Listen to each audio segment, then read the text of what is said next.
Hare Krishna, Namaste, Chapter 18, Sloka 66, Part 96. Sarva-dharmān parityajya, mām ekaṁ śaraṇaṁ vraja, ahaṁ sarva-pāpebhyo, mokṣayiṣyāmi mā śucaḥ. Abandon all varieties of religion and just surrender unto me. I shall deliver you from all sinful reactions. Do not fear. In the last 4 sessions, we learned the meaning of this sloka word by word and line by line. In this session, we will try to integrate the meanings of those 4 lines. We will do that in a way as Krishna would talk to us. O living entity, your intelligence and knowledge are insignificant. Your strength and capacity are also limited.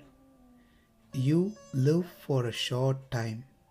You have a desire to attain me, to attain moksha, but you are impatient to gain moksha as you don't want to wait beyond this lifetime, and you don't want to strain yourself by taking any difficult path to practice.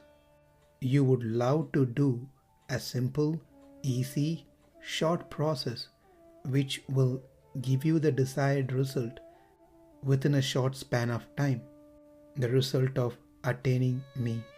Now that you finally come to me, let me tell you, the other means to attain me other than śaraṇagati are very difficult to practice, and the results are delayed, may take several lifetimes. Therefore, do not go after them and suffer. They are just simply waste of time for those who want to attain me faster. Therefore, give them up and completely surrender to me alone. I am easy to access by one and all. I am the refuge for all the worlds. I have unlimited, immeasurable, auspicious qualities to protect everyone. The scriptures sometimes identify me as nirguna.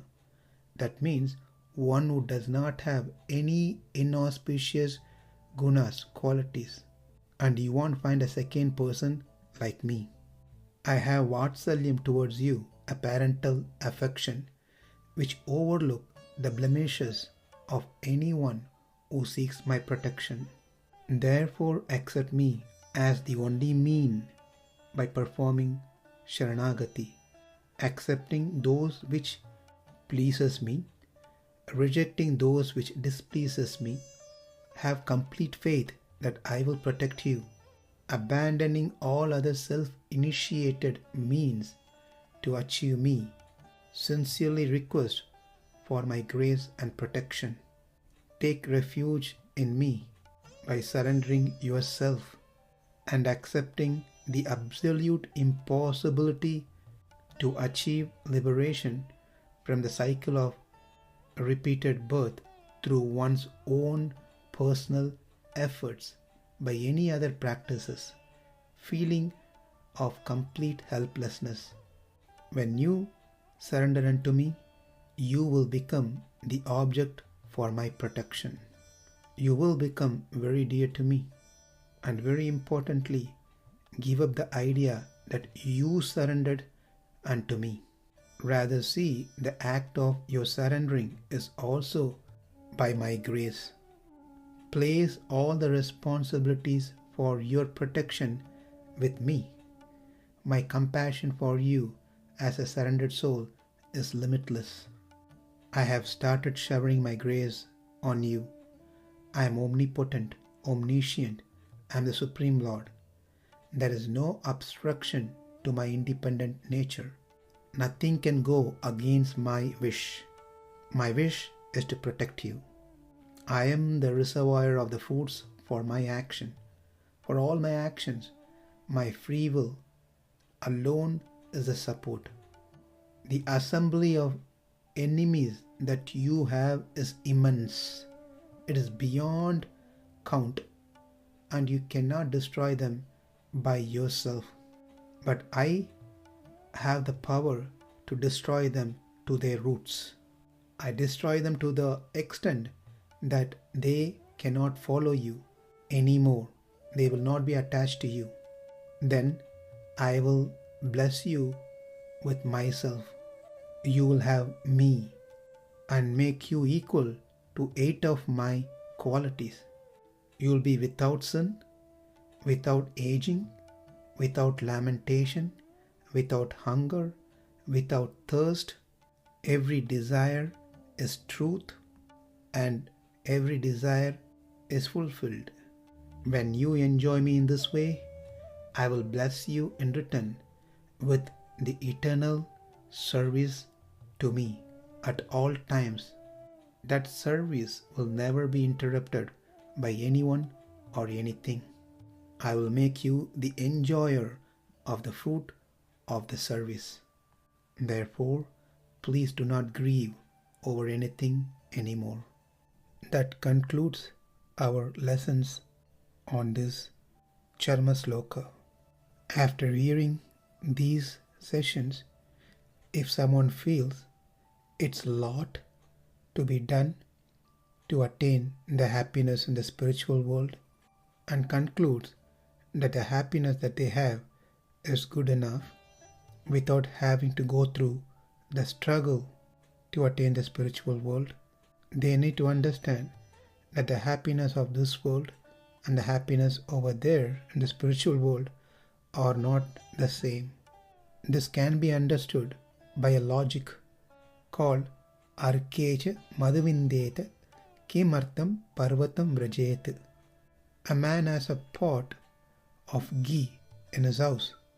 One of his friends says that a tree on top of that mountain has nice honey and he should try to get that. And this man thinks, why should I have to go to the mountain top to get the honey when I already have the honey here? Those effort gives more pain, struggle, and unexpected things. Rather, I will be happily enjoying the honey that I have in my hand. I am not sure if I will be surely able to get the honey on the top of the mountain. But here I have the honey already. Therefore, why should I try to go to the mountain? So this is the logic which answers the question that raised earlier. Why we must be concerned about liberation, going back to spiritual world, to attain Ananda, when I can find Ananda here in this world with my parents, my spouse, my children, my friends, my house, cars, etc. Also, there are many places for sightseeing, so many places to eat varieties of food, so many things to see, movies, entertainments. Therefore, what's wrong to just stay here and enjoy life? Why we are so concerned about the moksha, which is too far and too hard to attain, and no certainty. One has to go through a lot of things, struggles like performing karma yoga, jnana yoga, bhakti yoga, sharanagati, and then finally attain spiritual world to get ananda. Without doing any of those things, I'm already happy here. Why to take on more pain and struggle? Let's see the answer through this nyaya, the logic. The logic is, when I have a pot of honey in my hand, what is the necessity for me to climb the mountain to get the honey from the tree? This is a valid argument provided the honey that we have in the hand and the honey that we are going to get from the mountain are of same quality. Or if the honey that we have in hand is of better quality than the one that we may get on top of the mountain, in both these cases it is valid to not strain oneself to go to the mountain top, but to be happy with the honey in hand. On the other hand, if the quality of the honey on the top of the mountain is the best than the one that I have in my hand, then is there anything wrong to attempt to get that best quality honey? For one who wants to have such a high quality honey, if we get a good quality elsewhere, no one is going to criticize if we try to get that than the one that we have in hand. Now let's understand the happiness that we have in this world, the sukham in this world, is actually dukkham, because it is short-lived and only gives a particular sukham for a short time. Even for that short-lived sukham, one must struggle a lot, and that sukham is always mixed with dukkham. Whereas the happiness in the spiritual world is not mix of any dukkham. It is long-lived, eternally. Hence, desiring for that happiness is the best than settling down with the happiness of this world. The truth is, we think the honey that we have in hand is sukham, but in actuality, that honey is poison. We rather think it is honey. The problems in this world are coated with honey to keep us entangled in this world. One may say, well, if the happiness in this world is mixed with dukkham, then let me go to swargam, because in swarga it is not mixed happiness. There is no dukkham, it is purely sukham. Why can't I try to go to heavenly planet? Well, doesn't matter which planet we go within the samsara. Nothing is permanent. It will end at one point of time. Anything that we create will end one day. The effort to go to Swarga is created by us, by Yaga and Homa. Therefore it will end one day. No one can stay there permanently. Krishna himself confirmed in earlier chapters, Abrahma bhona lokaha punaravartano Arjuna. Even if you go to Brahma Loka, one day you have to come down to this earth. So I can't stay in this world because the happiness here is mixed with dukkham. I can't go to any of the higher planetary systems like Swarga or Brahmaloka, because even though the sukham is not mixed with dukkham, but the sukham is not permanent, it is going to end one day. So what am I supposed to do? Where am I supposed to go? The place where I can go and never have to return back again into this world. Answer is Nitya Vibhuti, the spiritual world, the abode of the Lord. Because the spiritual world is not like the heavenly planet, which get destroyed and created again and again. Spiritual world exists always. Because it's not created, therefore it's not going to end. We have to realize that is the place that we have to be residing and serving the Lord. But due to my karma and vasanas, I got this body and stayed away from my original place, from my original service, and started assuming this material world is my place, and serving my body, my family, my employer is my ultimate purpose of my existence. Therefore the honey that I have here, called so-called happiness, is really coated happiness with dukkham. Even if it is purely sukham, like that in the spiritual world, that is also going to come to an end. The anandam that we get in the spiritual world will be equal to that of the Lord himself. The knowledge, the consciousness expands with no boundary. So the answer is, the honey over here and the honey on the top of the mountain is not one and the same. Therefore, one must strive to attain that honey. Likewise, the happiness that we get in this world and the happiness that we get in the spiritual world are not one and the same.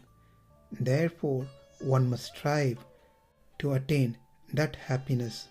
And for that, one must take up the process of Sharanagati and perform bhakti. There is always a fear or question in mind that Sharanagati means I have to give up everything that I have. Therefore, I cannot surrender. When I am ready to give up everything, that time I will surrender to the Lord. This has been addressed by a nyaya called Trina Jaloka Nyaya, a logic which takes a leech as an example.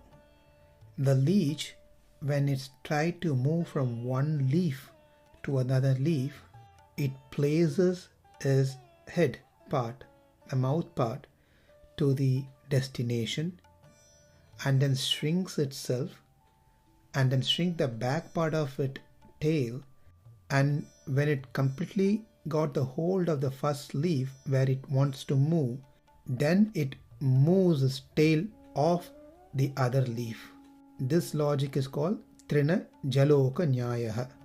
So how is this logic is going to help us understand about the question that we raised? That I will surrender when I'm completely detached, but not now. There is a saying that a boy who's in the age of getting married is behaving crazy can be brought under control and cured if he get married. Considering this, the parents of the boy approached the father of the girl for the marriage. But the father of the girl said, I will give my daughter when he is completely normal. What the parents are going to do? He has to be completely normal to get married. If he gets married, he will be normal. How to deal the situation? The parents of the boy must look for the opportunity when the boy is normal for some time or some days. During that time, they tell the father of the girl that he is normal and get him married to the girl. And after the marriage, as it was said, he becomes completely normal. So the boy could never be completely cured from his craziness, and the boy cannot wait until he is completely cured from his craziness to get married. The only option left is find for that moment when the boy is little normal and get him married. Now let's apply this example to our question. There are not many who will be completely detached. Majority of them are attached to worldly things, like the boy who is crazy all the time. So the only option left is there could be a situation with us where at times we are in sattva guna. That time, that short period, one must catch hold of the Lord's lotus feet. And after that point, we will gradually get cured from the material disease desires. If we have to experience everything in this world and come to a point of detachment after frustration, it's a long program. It may even go beyond this lifetime. And not many people will come into this path. So the only option that is left out is find that moment when we are in mode of goodness and immediately catch hold of the Lord's lotus feet in a helpless state. And the Lord, after that, makes all arrangements for us to gradually progress.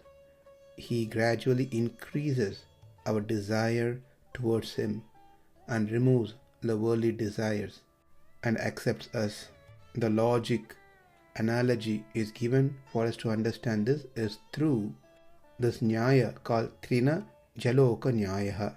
Like the leech which does not simply go from one leaf to another leaf by jumping, rather it catch hold of the leaf on the destination and gradually leaves the source where it was. So we also have to catch hold of the Lord's lotus feet firmly first, and gradually the detachment from worldly things will come for sure. Once the Lord comes into our heart, then all the anarthas, unwanted things, will run away because He takes over. We can understand that through another logic called Bhikshupada Prasarana Nyāyah. That we will learn in our next session. Thank you. Hare Krishna.